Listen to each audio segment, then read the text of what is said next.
जनवरी का महीना था। 4 दोस्त विवेक, दीपक, नितिन और आकाश टूर पर निकले थे। सबसे पहले वो पहुंचे आगरा फोर्ट। रात काफी हो चुकी थी, कड़ाके की ठंड पड़ रही थी। आगरा फोर्ट में पीछे की और कोई आता जाता नहीं था।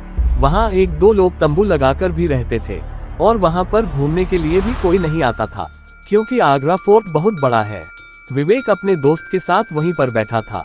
ठंड काफी हो रही थी, इसलिए उन लोगों ने आग जला ली, पर उन्हें डर था कि कोई यहाँ आ न जाए उन्हें डिस्टर्ब करने के लिए। पर रात के करीब 2 बज रहे थे, इसलिए वहाँ किसी के आने की कोई संभावना नहीं थी। चारों दोस्त आग जलाकर आपस में बातें कर रहे थे। नितिन, क्या मस्त जगह है, कभी यहाँ पर राजा महाराजा लोग रहते होंगे। सैकड़ों सैनिक यहाँ पर खड़े रहते होंगे जहाँ पर हम लोग बैठे हैं। हो सकता है यहीं पर कितने लोग मारे गए हों, पर आज देखो इतना बड़ा किला खाली पड़ा है। अब यहाँ सिर्फ घूमने के लिए लोग आते हैं। दीपक, अच्छा हुआ हम लोगों ने कोई होटल नहीं लिया, और हम लोग अब आगे कहीं पर भी जाएंगे तो कभी होटल नहीं लेंगे, ऐसे ही रात बिताएंगे। कितना अच्छा माहौल लग रहा है, और इस तरह के डरावने एक्सपीरियंसेस करने में बहुत मजा आता है। विवेक, तो ठीक है, हम सब जहाँ भी जाएंगे ऐसे ही रात बिताएंगे, जो कि बहुत डरावनी हो, और उसमें 4 चांद लगाने के लिए हम में से हर बार कोई न कोई एक हॉरर कहानी सुनाएगा। लेकिन वो कहानी बनावटी नहीं होनी चाहिए, सच में उसके साथ वो घटना घटी होनी चाहिए, क्योंकि हर किसी के साथ कभी न कभी डरावनी घटना होती ही है ना। नितिन, तो ठीक है विवेक, प्लान तूने बनाया है तो सबसे पहली कहानी तू ही सुनाएगा, इसके बाद हम सलाह कर लेंगे कि फिर कहानी कौन सुनाएगा। ठीक है विवेक। विवेक, ठीक है, तो दिल थाम कर तुम लोग बैठ जाओ और सुनो। दीपक, ये कहानी तुझे जरूर पता होगी, क्योंकि तेरे साथ जो हादसा हुआ था मैं वही कहानी सुनाने वाला हूँ। दीपक, अच्छा वो कहानी सुनाने जा रहा है तू? यार उस बारे में मैं सोच लेता हूँ, न तो मेरे रोंगटे खड़े हो जाते हैं। ठीक है, सुना, मजा आएगा। विवेक, तो कहानी यहाँ से शुरू होती है कि रात के करीब 1 बजे हाईवे पर मैं अपनी स्कूटी पर कहीं जा रहा था। हाईवे पर दूर दूर तक कोई भी दिखाई नहीं दे रहा था, चारों तरफ बस सन्नाटा था। हवाओं की भयानक डरावनी आवाजें मेरे कानों में बार बार पड़ रही थी, लेकिन मैं स्कूटी ड्राइव किए जा रहा था और खुद से ही बोल रहा था, पता नहीं दीपक किस हालात में होगा, कब से दारू लेने गया था, आधी रात हो गई अभी तक नहीं लौटा। मैंने स्कूटी और तेज कर दी कि तभी एक बूढ़ा इंसान सामने आ जाता है। मैंने ब्रेक लगाए, स्कूटी रोकी। बाबा का चेहरा बहुत ही भयानक लग रहा था। मैंने तेज आवाज में बाबा को बोला, अरे बाबा, पूरी सड़क खाली पड़ी है, मेरी गाड़ी के सामने ही आना था आपको, अभी आपको चोट लग जाती तो। नितिन, फिर बाबा कुछ बोले या नहीं? विवेक, वो बोले पर उनका जवाब मुझे समझ नहीं आया। बाबा, चोट तो बहुत पहले ही लग चुकी है बेटा। विवेक, ऐसे चलोगे तो चोट लगेगी ही ना। बाबा, हाँ, लेकिन मुझे अब कभी चोट नहीं लग सकती बेटा, चाहे मुझ पर कोई गाड़ी ही क्यों न चढ़ जाए। विवेक, मैं बाबा की बात सुनकर थोड़ा हैरान हुआ। आकाश, हैरान तो हम लोग भी हैं। विवेक, आगे सुनो, मैंने बाबा से कहा, ये क्या कर रहे हैं आप? इतने में बारिश होने लगी, आसमान में बिजली कड़कने लगी। मैंने सोचा ये अचानक बारिश कैसे होने लगी, अभी तो आसमान बिल्कुल साफ था। फिर बाबा ने कुछ ऐसा बोला जिस पर यकीन करूं या न करूं समझ नहीं आ रहा था। बाबा, आसमान तो अभी भी बिल्कुल साफ है बेटा, वो ऊपर देखो। विवेक, मैंने अपना चेहरा ऊपर उठाकर देखा तो आसमान बिल्कुल साफ था, चांद तारे साफ साफ दिखाई दे रहे थे। ये सब देखकर मैं हैरान रह गया था। तभी मैंने बाबा से कहा, बाबा ये सब कैसे हो रहा है, मुझे कुछ समझ नहीं आ रहा है। बाबा, चलो वो सामने मेरी कुटिया है, मैं तुम्हें सब बताता हूँ। विवेक, नहीं बाबा, मेरा दोस्त इसी रास्ते से दिन में कहीं गया था, अभी तक वापस नहीं लौटा है, मुझे उसे ढूंढना है। बाबा, मुझे पता है तुम्हारा दोस्त कहाँ है, आओ मेरे साथ। विवेक, बाबा की ये बात सुनकर मैं फिर से हैरान हो गया। मुझे कुछ समझ नहीं आ रहा था कि ये बाबा जी तो अनजान हैं, उन्हें दीपक के बारे में कैसे पता। खैर, मैं बाबा के पीछे पीछे उनकी कुटिया तक पहुंच गया। बाबा, आओ बैठो। विवेक, बाबा अंदर से लालटेन लेकर आए और उसे जलाया। मैं कुटिया के बाहर ही बैठ गया। बाबा भी ठीक मेरे सामने बैठ गए और मैंने उनसे कहा, बाबा अब जल्दी बताओ ये सब क्या है, कहाँ है मेरा भाई? बाबा, आज से 3 दिन पहले इसी रोड पर एक बहुत ही भयानक एक्सीडेंट हुआ था। विवेक, हाँ बाबा, मैंने सुना है, हुआ तो था एक्सीडेंट, सुना है उसमें 2 लोग मरे भी थे। बाबा, तुमने बिल्कुल सही सुना है बेटा, वो दोनों बाप बेटे थे। बेटे की आत्मा अभी भी उसी जगह घूमती रहती है। विवेक क्या सच में? बाबा हाँ, और उसकी आत्मा गलत आत्माओं के चक्कर में पड़कर खतरनाक हो गई है। अब वो उस रास्ते से निकलने वाले की जान ले लेता है।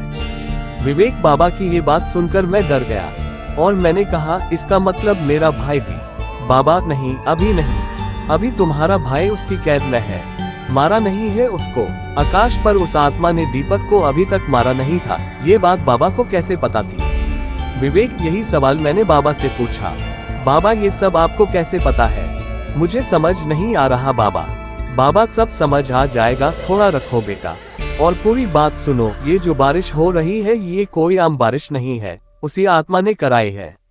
विवेक क्या? बाबा मेरा दोस्त दीपक बहुत डरपोक है, वो तो डर कर ही मर जाएगा। प्लीज कुछ कीजिए, जब आप इतना कुछ जानते हैं तो मेरे भाई को बचा भी सकते हो ना?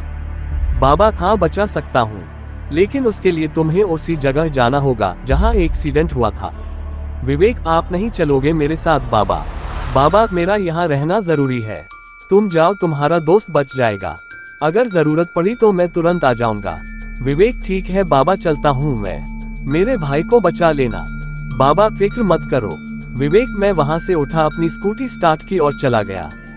जैसे वहां पर मैं पहुंचा अचानक बारिश तेज हो गई, हवाएं तेज हो गई।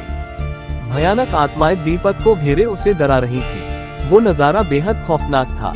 दीपक धीरे धीरे दबी आवाज में रो रहा था। मैंने अपने डर को कंट्रोल किया, तुरंत अपनी स्कूटी से उतरा और आगे बढ़ गया। मैंने दीपक को आवाज लगाई, दीपक दीपक तुम्हें कुछ नहीं होगा। दीपक ने जैसे ही मुझे देखा उसके चेहरे पर थोड़ी राहत दिखी। दीपक विवेक बचा, मुझे ये आत्माएं मुझे मार डालेंगी। विवेक आत्मा हंसकर कहने लगी, आजा तू भी आजा, तुझे भी निपटा देता हूँ, और भयानक तरीके से हंसने लगी। तभी अचानक बारिश रुक गई, आसमान में बिजली चमकी जिससे कि तेज रोशनी पैदा हुई, और तभी मैंने देखा कि वहां पर बाबा आ गए थे। आत्मा ने बाबा से कहा, तुम यहाँ से चले जाओ पापा, ये दोनों मेरे शिकार हैं। बाबा इन दोनों को तुम कुछ नहीं करोगे, ये मैं नहीं होने दूंगा। विवेक तभी कुछ ऐसा हुआ जिस पर मुझे यकीन ही नहीं हुआ। नितिन ऐसा क्या हुआ? विवेक बाबा की आंखों से एक चिंगारी निकली जिससे वो आत्मा जलकर खत्म हो गई। वो आत्मा बाबा से जोर जोर से चीख कर कह रही, पापा ये तुमने क्या करा? मैं ये सोच रहा कि बाबा को ये आत्मा पापा क्यों बोल रही है। मैं इस बात से बहुत हैरान हुआ। मैं बहुत हैरानी से बाबा को देख रहा था। बाबा हैरान मत हो, 2 दिन पहले जो एक्सीडेंट हुआ था, मैं और मेरा बेटा ही मरे थे उस एक्सीडेंट में। विवेक इतना बोलकर बाबा धुआं बनकर आसमान में उड़ गए। तभी दीपक भागकर मेरे पास आ गया। दीपक अच्छा हुआ जो तू आ गया, विवेक तुझे कुछ नहीं होगा। फिर मैं दीपक को स्कूटी पर बैठा कर वहां से चला आया। आकाश वाह यार दीपक। नितिन वैसे विवेक जब तू स्कूटी से बाबा से टकराया था न, और उन्होंने कहा था कि अब मुझे चोट नहीं लग सकती चाहे कोई गाड़ी ही मुझ पर क्यों न चढ़ जाए, तभी मुझे हल्का हल्का शक हो गया था बाबा के ऊपर। तभी अचानक किसी के कदमों की आवाज आने लगती है। चारों दोस्त बिल्कुल चुप हो जाते हैं। नितिन लगता है कोई सिक्योरिटी गार्ड आ रहा है। जैसे ही कदमों की आवाज उनके पास आकर रुकी, विवेक और दीपक बिल्कुल हैरान हो गए। विवेक बाबा बाबा आप यहाँ? आकाश नितिन ये उन्हीं बाबा की आत्मा है। नितिन अबे भागो यहाँ से। नितिन और आकाश डर कर वहां से भाग गए। भागते भागते दोनों फोर्ट से भरा गए और एक पेड़ के नीचे बैठ गए।